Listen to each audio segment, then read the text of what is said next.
दोस्तों, क्या आपको पता है कि इस संसार की सबसे शक्तिशाली वस्तु क्या है? और क्या वो आपके भी पास है? और अगर है, तो क्या आप उसका प्रयोग करना जानते हैं? आइए, इस कहानी के माध्यम से इन बातों को समझते हैं। एक दिन गुरुकुल के शिष्यों में इस बात पर बहस छिड़ गई कि आखिर इस संसार की सबसे शक्तिशाली वस्तु क्या है। कोई कुछ कहता, तो कोई कुछ। जब पारस्परिक विवाद का कोई निर्णय ना निकला, तो फिर सभी शिष्य गुरुजी के पास पहुंचे। सबसे पहले गुरुजी ने उन सभी शिष्यों की बातों को सुना और कुछ सोचने के बाद बोले, तुम सबों की बुद्धि खराब हो गई है।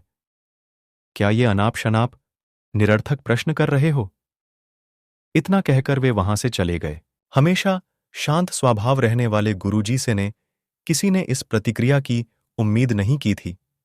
सभी शिष्य क्रोधित हो उठे और आपस में गुरुजी के इस व्यवहार की आलोचना करने लगे। अभी वे आलोचना कर ही रहे थे कि तभी गुरुजी उनके समक्ष पहुंचे और बोले, मुझे तुम सब पर गर्व है। तुम लोग अपना एक भी क्षण ला होगा। दरअसल मैंने ऐसा जानबूझ आपके प्रश्न का उत्तर देने के लिए किया था। देखिए, जब मैंने आपके प्रश्न के बदले में आपको भला बुरा कहा तो आप सभी क्रोधित हो उठे और मेरी आलोचना करने लगे, लेकिन जब मैंने आपकी प्रशंसा की तो आप सब प्रसन्न हो उठे। पुत्रों, संसार में वाणी से बढ़कर दूसरी कोई शक्तिशाली वस्तु नहीं है। वाणी से ही मित्र को शत्रु और शत्रु को भी मित्र बनाया जा सकता है। ऐसी शक्तिशाली वस्तु का प्रयोग प्रत्येक व्यक्ति को सोच समझकर करना चाहिए।